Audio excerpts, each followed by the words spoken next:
विठ्ठलमय झाली अवघी फलटण नगरी, भक्तिरसात चिंब भिजली फलटण नगरी. संत ज्ञानेश्वर महाराज पालखी सोहळा लाखो वारकऱ्यास दाखल झाला आहे. माऊलीच्या पालखीचा सोहळा मजल दर मजल करत विठुरायाच्या भेटीच्या ओढीनं पंढरकडे निघाला.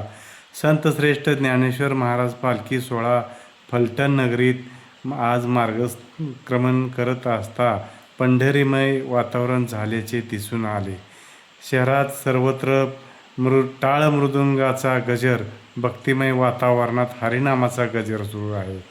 माऊलीच्या या दर्शनासाठी राज्यातील भाविकांनी प्रचंड गर्दी केली असून दर्शनासाठी लांबच लांब रांगा दिसून येत होत्या.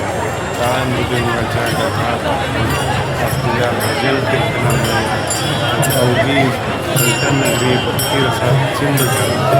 राज्यातील लाखो भाविकांनी या माऊलीच्या दर्शनासाठी अनेक लहान मोठ्या पालख्या देखील या माऊलीच्या पालखी सोहळ्यात सहभागी झाल्या असल्यामुळे भाविकांच्या संख्येत वाढ झाली.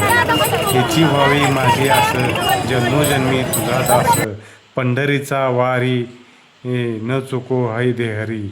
ऐतिहासिक सातारा जिल्ह्यात संत ज्ञानेश्वर महाराज पालखी सोहळा दाखल झाला. या पालखी सोहळ्याने मोठ्या उत्साहात सातारा जिल्ह्यात प्रवेश केला आणि लाखो वारकरी भाविक ही माऊलीचं दर्शन घेण्यासाठी जमा झाले.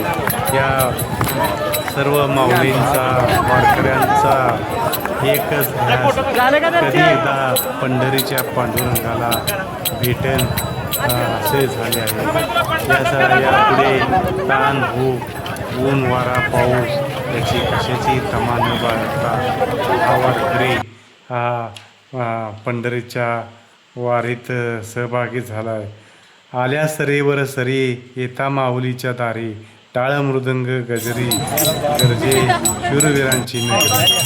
अशा प्रकारे भक्तिमय वातावरणात इथे येणारा वारकरी विठुरायाच्या जयघोषात आपला मार्गक्रमण पंढरीची वाट जवळ करत आहे.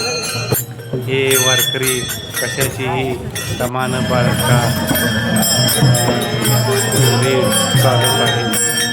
तरी त्यांच्या चेहऱ्यावरचा उत्साह अजिबात कमी नाही. रामकृष्ण हरी.